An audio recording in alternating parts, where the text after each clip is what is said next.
अगर दुनिया की बात आप देखोगे, अभी मैं चर्चा कर रहा था एक पत्रकार साथी से, और मैं जानता हूं मीडिया के साथी इस बात पे जरूर ध्यान करें मेरी।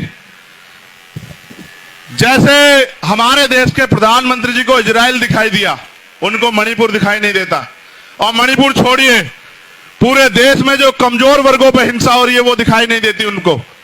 सरकारी कर्मचारी बड़ा आंदोलन कर रहे थे दिल्ली में कि हमें पेंशन दो, नौजवान सड़कों पे है, रोजगार नहीं है, महंगाई बेरोजगारी ने कमर तोड़ दी है, कोई कहने वाला नहीं है। और आज सरकार कह रही है कि हम इजराइल के साथ। आप ये जानते हो, अगर आपने इतिहास पढ़ा, और मेरा जमीर इस बात की गवाही देता है कि हमें हमेशा कमजोरों के साथ खड़ा होना चाहिए, अपने हक की लड़ाई लड़ने वालों के साथ खड़ा होना चाहिए। आप इतिहास उठा के देखो, अगर आप ये बात जानने का प्रयास करोगे इजराइल और फिलिस्तीन को, तो आपको पता लगेगा कि जिस तरह हमारे देश में हम लोग, इस देश के मूल निवासी, दलित, पिछड़े, आदिवासी और जो धार्मिक अल्पसंख्यक लोग हैं, वो जो बेबस लाचार हो रहे हैं अपने देश में वोट होते हुए भी, इसी तरह से इजराइल ने फिलिस्तीन की जमीन पे कब्जा किया और फिलिस्तीन के लाखों लोगों को बंदी बनाया और फिलिस्तीन को अपने देश में वहां के लोगों को मरने के लिए मजबूर किया।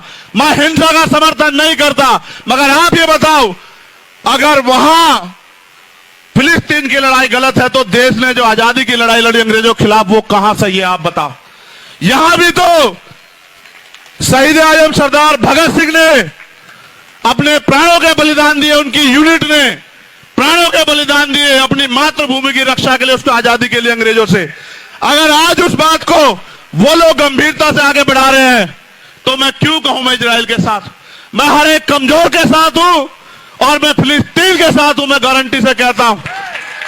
क्योंकि अगर किसी का हक छीनेगा वो चुप नहीं बैठेगा, सरकार को जवाब देना पड़ेगा कि सरकार अपने निजी स्वार्थों के चक्कर में विदेश पॉलिसी खराब ना करे। आप अटल जी का बयान सुनना, अटल जी फिलिस्तीन के साथ थे, नेहरू जी फिलिस्तीन के साथ थे, इंदिरा गांधी फिलिस्तीन के साथ थी, और आज की सरकार इजराइल से वो उनकी जांच एजेंसी है जिससे हमारे नेताओं के अकाउंट खंगलवाने हैं, उनके फोनों में क्या है ये दिखवाना है, उनकी इंक्वायरी करवानी है। अपने निजी संबंधों को बचाए रखने के लिए अपने देश की फॉरेन पॉलिसी खराब कर रहे हो। चाइना का मुकाबला करो अगर तुम में दम है प्रधानमंत्री जी, हम आपके साथ खड़े हैं।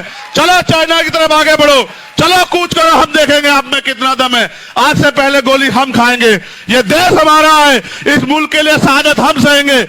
लेकिन अगर आप देश से गद्दारी करोगे तो ये होने नहीं देंगे, हम इस बात को याद रखना। पूरी भीम आर्मी, पूरी आजाद समाज पार्टी शोषितों, वंचितों, मजलूमों के साथ खड़ी है, और आप इतिहास जानते हैं।